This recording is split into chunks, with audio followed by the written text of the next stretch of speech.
Domestic violence affects, I think it's 1 in 3 women at some point during their lifetime. It's widespread and abuse takes many forms. There's been a recent campaign on Twitter using the hashtag "Maybe he doesn't hit you," and that sparked a widespread discussion online and around the world as to the many forms that domestic abuse does take.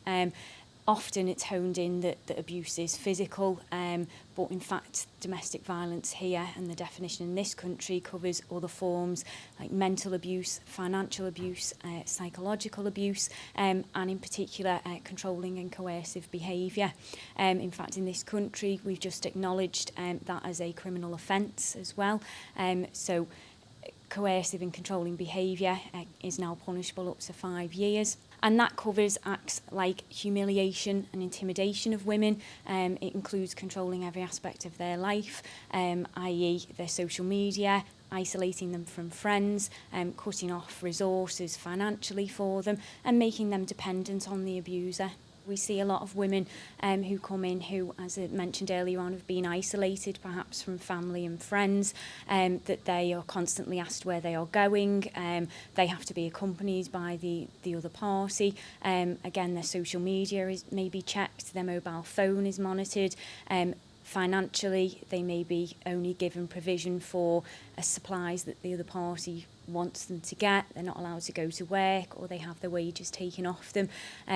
And also they will often made to feel, that they are a lesser person. They will be constantly belittled by the other side, called names, or generally made to feel that if they were to escape that relationship, that they wouldn't be able to have support or find anybody else that would want them. And that then makes them become dependent on that person and makes it very difficult for them to escape that cycle of abuse. We have had men come through, and again, that does seem to be on the rise in terms of men feeling like there is support out there and that they can come forward. We also have clients who are perhaps in not necessarily heterosexual relationships. That again is also something that is being reported more and more, and that's encouraging for us to see that parties are coming forward to seek that support, but there's still a way to go. Even after the cuts were brought in a few years ago, legal aid was still available for victims of domestic violence.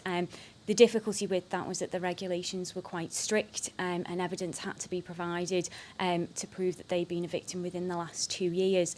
That has recently been extended and it's now 5 years. They've also now widened legal aid to include financial abuse as well.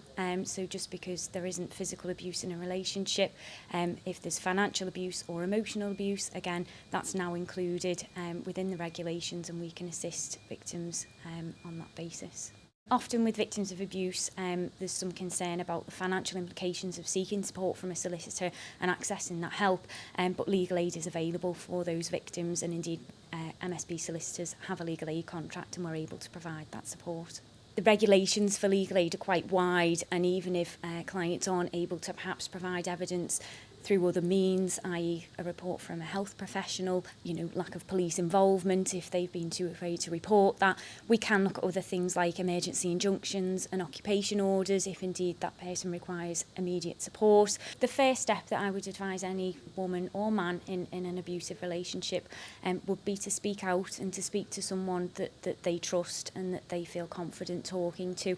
Perhaps that may be a close friend or a family member, and to then seek out some legal support really as a starting point. But the support is there and they need to speak to someone, to go and see a solicitor, and then to also consider other options available, i.e. accessing domestic violence support services, of which there are a number in Merseyside, and indeed we have quite close links with, and also there are a number of refuges that will help and support women who are looking for that escape. As a department, we have a number of very experienced solicitors who deal on a day-to-day basis with victims of domestic abuse, and as I said, we do have a legal aid contract, so we're able to give funding to victims of domestic abuse to help them access emergency support, and again I reiterate that we're experienced in dealing with emergency situations and linking in with other agencies and services that would be able to provide a holistic package of support for that victim.